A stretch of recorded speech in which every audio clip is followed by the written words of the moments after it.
Well, a simple step to try if your car just won't start. Today we're going to take a look. Stay tuned for Prudent Money.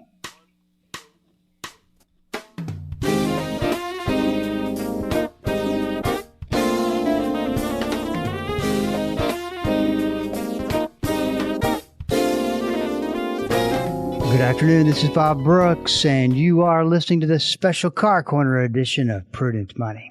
Today, Tony Joe's with me, as he is every Friday, to take your Car Corner questions. Today, we'll be kind of talking amongst ourselves, but if you have a question that you would love to send to Tony Joe and get him to answer it, just go to prudentmoney.com, go to the top of the link, and there's a link at the top of the page, and go through that link and just ask your question. We'll get you taken care of. That's off the website, www.prudentmoney.com. Well, Tony Joe, how's it going today? Going okay, Bob. How are you? I'm doing great. Made it through another week, huh? Yeah, I made it through. So far, so good. But there's still 2 or 3 hours left. So let's talk a little bit about gas prices. What are you seeing with? Are they steadily moving up, or are they making some big jumps? Pretty volatile. I've seen it go up to $3.65 the other day, and then $3.59 today. So it goes up and it goes down, kind of volatile. But the one thing I thought about with the gas prices, of course, we all know they're high, and diesel is really, really high, and that is a problem because it affects everything that gets transported by truck. All goods and services go up with diesel. But I had a kind of a ponderance I wanted to ask you about. $3.65 a gallon. I thought to myself, that's a penny a day. If you wanted to sell the product, you'd say, you know what, you could buy a gallon of that gasoline for only a penny a day. Doesn't it sound like a sales ploy? Like you see the advertisements on TV? It only 19 cents a day. You know what it sounds like to me? It sounds like there's someone who had a little too much time on their hands this week. Listen, you don't want me to be driving a customer's car where the radio doesn't work. I'm alone with my thoughts, and it gets dangerous. That's a very scary thing. One of the things I watch, stay pretty glued to the news and what's going on. Mm-hmm. Even let's just say best case scenario, which I think is good. It's a small chance we get the best case scenario, but let's just say everybody gives up and wants to shake hands and be friends, and 47 years of hatred's out the door.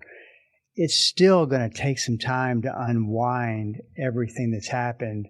I mean, I just get your opinion on this, but that's one of the things that they're saying is just going to take some time to get back to normal.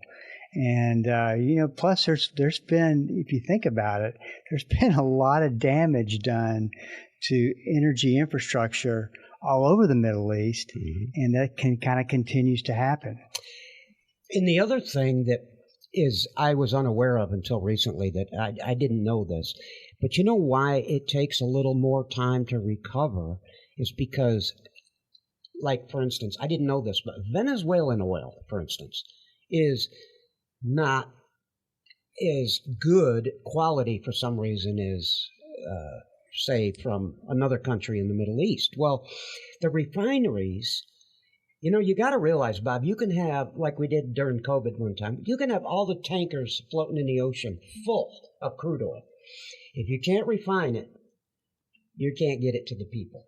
So the refineries, I've discovered, are different refineries for different countries that import oil. Venezuelan oil is kind of dirty, and it has to be refined at a certain refinery that can handle that kind of crude oil. Middle East, Saudi Arabia, stuff like that, they can be refined a little easier at different refineries. I just didn't know how involved the refineries were. So knowing that now, I can see why once you start getting, say, tankers through the Straits of Hormuz and get everything back to normal, so to speak, it's still going to take a while because the refineries are going to have to process all that oil. Yeah, and I would guess, or this may be an obvious answer to this question, but it would seem to me that, or maybe not, the countries are cutting back on the production of oil just because they don't have a place to store it. Right. Remember what happened during Oh, COVID? When yes, as I if it called were you and I yes. said, Bob, oil is negative. $50 a barrel. Yeah. Let's buy some. You said, Yeah, where are you going to put it? I said, oh, good point. Yeah, that is just one of the wildest things that I think top five, if I had to call it. But I just wonder how big of a problem that's or maybe it hadn't, but has that turned into as far as what do we do with this all this oil? That I would guess that's a compounding problem on a daily, hourly basis. We don't know yet. We're in the middle of nowhere with this to try to figure out what to do, and I don't think anybody really knows at this point. Yeah, what's interesting is the crisis that occurs is always generally speaking, is always started by something we don't see coming. Mm-hmm. And this is just the environment for things to go wrong, to happen that you never expected. In fact, I fully expect to be having this conversation sometime within months that, wow, didn't see that coming. Yeah. If everything goes right, we all know that oil and gasoline are going to come down eventually. But that word "eventually" is that's going to be the key. It really is. What's eventually to you and what's eventually to me, it could be months or a year difference. So. Think about it for a second. My generation, probably not your. Well, I don't know. Maybe your generation too. What are you, a Gen Xer? Yes. Well, see, I'm a boomer. We're a different generation. What I was going to say, we really haven't lived through, big energy shocks. Like, not that this is one yet, or could go there, but we just really haven't been. I mean, most of America really hasn't been through that. Well, not as far as handling the volatility of the situation. Which, like you said, for never saw today's that coming, situation, right? But I remember when I was a kid back, we had the oil. But you weren't driving though, right? No, but you know what's funny? Back when I was a kid, 73-ish, somewhere in there. Right. My dad had a gas station. We had to ration. Oh, that's right. Gasoline. You know why? We had to ration it because we were running out of oil. And I thought to myself, I was in like 5th or 6th grade, and we took science class, and I'm like, well, wait a minute. How can you run out? You can't really run out of oil, can you? I mean, oil's being made right this minute as we stand on this ground where oil is produced. How can we? Well, we're pumping it faster than it's being created, really. Now, that happened in 73. It happened again in 79, and then the prices went up. Past $1 a gallon, and everybody was struck with the shock of, wow, more than $1 a gallon. And the pumps wouldn't register. They would only go to 99 cents. They wouldn't. So everything was like, if it said 50 cents a gallon, it was $1 a gallon, But that happened in 73. It happened again in 79. We're running out of oil embargoes. The price went up. Now, I haven't heard anything about an oil shortage in 25 years. Nobody talks about that. Right. So was that maybe a little bit of white lying? I suspect it was to drive the price up. But this particular situation, like you said, now this is totally different because it's not about not having oil. It's about transportation and getting it through the straits because of Iran and what's going on over there. So, this could be very scary, and who knows what's going to happen. We just have to wake up every day and hope for the best. Yeah, and if you, I wrote this in my client letter today, is that let's look at the potential outcomes. And like I said, the chances of everybody shaking hands and I wouldn't hold my breath on that. Diplomacy is probably not going to happen. So you also the next thing you think of, well, okay, we're going to go obliterate their energy infrastructure. That just couldn't be a good idea. Well, Trump, even if you have the best strategy, something is bound to happen that you're not, that, Right. that No, I causes agree. mass destruction. You didn't expect it. Casualties, yeah, whether they're property related or human related. But yeah, I believe that the problem is the administration doesn't want to kill the infrastructure. It doesn't want to take out the power transportation system. It doesn't want to take out any of that because it wants to have something for the people when they elect a new government, they can continue on in life. If we knocked out everything, it would take 40 years to rebuild all that. Yeah, I agree. That wouldn't be good for us. Or well, I know, but once again, you look at that, it's bound to happen. I mean, if you start thinking probabilities, and it's not like these generals who are way smarter than I am. I mean, they know what they're doing as far as strategy and war. But this is another thing that we really haven't lived through. Yep, you're right. And this is unprecedented. It's interesting. This is Bob Brooks, and you are listening to the Special Car Corner edition of Prudent Money. I don't think anybody really turned the radio on to listen to us talk about oil. So let's go forward, talk a little bit about gas savings. Mm-hmm. And we also want to talk about what do you do when your car doesn't start. But let's talk about, you kind of already opened the door to go down this road, cheap gas. Right. And I think we were trying to get to this last time and we never got to it. But there's really something that you need to know about, I'm sure with gas prices where they are, everybody's looking for the cheapest gas. Mm-hmm. And this, even though you can call this a downside, people could look at it and go, who cares? It's cheaper gas. Mm-hmm.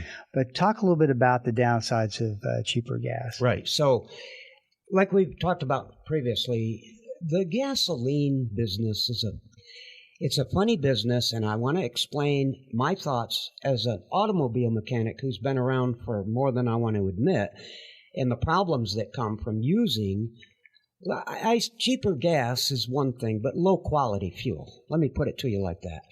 Where is the lower quality fuels found? They're found in the unbranded gasoline outlets like a convenience store, the 7-Elevens, the Krogers and the Tom Thumbs when they have gasoline at 10 cents discount if you buy your groceries there. Look, let's face it, we're all struggling financially, and it is very appealing, Bob, to most people, not some, most. Most people want to get a cheaper price on gas to save some of the household budget, little things like food, clothes, and I'm not judging anybody. It's not my job, but I want to explain something so you can make a more informed decision on your own. And that is cheaper fuel, unbranded, no name gasoline can actually cause you more expensive problems down the road if you continue to use it for a long-term period. Now, why do you say that? Well, because the gasoline that's bought out on the open wholesale market is purchased for the price that day. Who's got the cheapest price? Friday. That's where you're going to find all the unbranded stations buying wholesale fuel on the open market for that particular day or couple of days. So the lower quality fuel has contamination. I don't want to make it sound like you can't use it in your car, but it's got more contaminants, a little more concentration of ingredients we don't want, like ethanol and some water, and there's just contaminated fuel. It's a lower grade fuel because it's the bottoms of the tanks where the big boys out in where they store their fuel, they don't want to use the very 5% of the bottom of the tank for their own fuel stations, so they sell it to wholesalers. Those wholesalers then distribute it to the unbranded fuels, not the Exxons or the Mobils or the Shells. They're the ones that are not branded, that have no name on the gasoline. Kroger, good example. Kroger doesn't have a refinery down in Texas City that they get crude from the Middle East and they refine it on their own. It's just purchased from the wholesale market that day. So suffice it to say this, it does kind of take its toll on your car and doesn't make it run quite as good as it could, and it does not give you the fuel economy that your car is capable of getting. Cheaper fuel burns quicker. So you got to really put pen to paper and figure out that you're not really getting anywhere by buying cheaper fuel. If you buy better grade fuel, a name brand fuel, then you're going to go farther on 1 gallon of gasoline, and it's going to not produce problems 2 or 3 years down the road from you using cheaper fuel. So if you need to do it, then you need to do it. It is 2 or 3 cents cheaper a gallon, or 5 cents or 10 cents, but it's not as good for your car. So it's up to you, the consumer, between budget and quality. You're going to have to make a decision on your own. And nobody's judging anybody, believe me, especially me. I know how it is. But it may be appealing, but you're going to use cheaper fuel at a cost down the road. It will eventually catch up to you. McDonald's comes to mind. Think about, boy, I sure would love a McDonald's cheeseburger. Sounds great at the time. Then you eat it, and it wasn't such a good idea. It's a lot like that, Bob. My mother was a nurse, and she told me years ago, if you're hungry, it's lunchtime. And this is a good analogy for what I just explained. You're hungry. You can go to McDonald's and you can buy that quarter pounder or whatever they, cheeseburger. Right. And it'll fill you up and you'll be okay that afternoon. But if you were to go and buy or let's say you went and bought a nice steak or a piece of roast beef or something, you're going to feel better that afternoon. And the reason you're going to feel better is because you just put better quality fuel into your stomach. Better quality fuel in the gas tank makes your car actually run better and get better fuel economy, better performance, and it's better down the line for the whole fuel system, the pump, the injectors, everything it's better for the car, the catalytic converter. A lot of cars can come up with converter problems due to running cheap fuel. Let's talk. I always like to ask this question, and I ask it every 3 or 4 weeks. So are you seeing any pickup in inflation in car parts? Yes, I certainly am. Significant to the point that you're seeing your competition having to pass it down, to consumer level or Yeah, yes, I have had to adjust prices. Well, of course you have. Simply because of inflation. Right. But, I have suppliers, and the suppliers are given. I do this day to day, and I know general prices of things, and yeah, they're bumping up a little bit, and that's probably something that can't be controlled. Although sometimes I don't know. Tyler kind of does things his own way, but it can happen. And I think that the prices just naturally are going to have to go up. Think about this, Bob. We have a certain supply on demand all the time. But think about what's coming in right now today. What's coming in for supplies, say a month from now or 2 weeks from now, it's coming in right now as we speak. The trucker has to pay $5 a gallon for diesel. So he's going to have to adjust his price. If he's an independent trucker, he's going to have to adjust his price for what we call inflation because diesel is so high. Then that's going to be passed along to the guy that's buying the parts and going to store it in the warehouse. Then he's going to pass it along to the parts stores for the automotive parts that are going to distribute, and sell retail parts, and then just down the line, everybody's going to go up. Let's talk a little bit about car not starting, and one of the things that we like to give out are tips, things to look for, things that can save you money and save you frustration.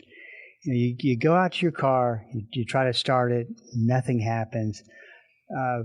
what are some of the things that you do right off the bat just to kind of maybe eliminate and troubleshoot a little bit? Well, what I like to do, first of all, if your car won't start, there's a couple of things you need to know to try to get help. When a car won't start, there's two things that are really, really important. And those are terms that you may not understand, but I'm going to tell you right now how to understand them. When you turn the key on and you say the car won't start, does the car turn over, the engine turn over, and just won't start up like you're out of gasoline, like you're out of gas? It just, but it doesn't start up.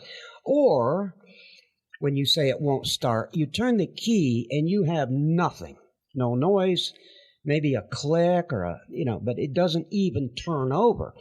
So when you try to get some help and you say your car won't start, you need to know those two terms. Does it turn over? Or sometimes they'll say crank over. Well, does it crank over or does it not crank over? Those are two terms that really help the technician if you call on the phone or anybody. So if it won't even turn over or make a noise, then you got to say to yourself, well, that's like electrical, like the battery's dead. Well, maybe it is. One thing you can do is turn on the headlights, walk out front and see if your headlights are on. If your headlights aren't on and it won't make any noise and it won't start and it makes nothing happens, then you can assume it's a power problem. If the lights are on and, it still won't start, then there's a couple of things you need to think about. And something we've talked about just the other day is you had a problem a couple of months ago, and the battery had to be replaced. And now it won't start again, and it won't crank over. What is going on? I just had a brand new battery. Here's what can happen. The installer of the battery can actually get a bad connection when he installs a new battery. The terminals, most terminals now are top post from what I've seen. And that top post terminal is a tapered post. It gets bigger towards the bottom. So the problem I've seen with a lot of people is they'll loosen up the clamps to take the battery out enough, but when they go to put them on, they only go down so far on the tapered post, and let's say they only go part ways or halfway. That's not good enough. You need to unscrew that bolt more, spread the clamp with a screwdriver so it goes all the way down to the bottom of the tapered post, so you have a good connection from now on. Because what happens is you don't get a very tight connection because you didn't spread the post and really get it good and secure. So you're going over bumps and it comes loose. The positive or the negative terminal that really wasn't installed properly, going over bumps and bouncing around, going around corners, it eventually can loosen up. When it loosens up, guess what? Your alternator is not really charging that battery, and even though you had a brand new battery, you're going to have problems starting it. And when it's really no more than a loose terminal connection. The reason I'm bringing that up is because I've seen it a lot. You go to the auto store and you have a new battery put in, and I'm not saying they're all like this, but many times it's a quick install. They put a new battery in, they install it quick, and you're off, and it works for a while, and then they come loose. So that's one thing that really I want to emphasize that can happen, and it happens quite often. That's why I'm talking about it today. This is Bob Brooks, and you are listening to the special Car Corner edition of Prudent Money. If you got a question for Tony Joe, you can always go to the website at www.prudentmoney.com, and go to the top of the page. There's a link. Click through and send it in. We'll get you taken care of. And if you have a question for me, do the same thing. I want to make sure that this is a resource for you that you can always depend on. All at the website, www.prudentmoney.com. Well, if you have a question for me, please go to the website and send it in, because we are all out of time. Till we do meet again next time, keep the faith and have a great rest of the day. That's all the time we have for today. Questions or comments for Bob, or to find out more great information like what you've just heard, visit www.prudentmoney.com. Be sure to join Bob Brooks again for the next edition of Prudent Money.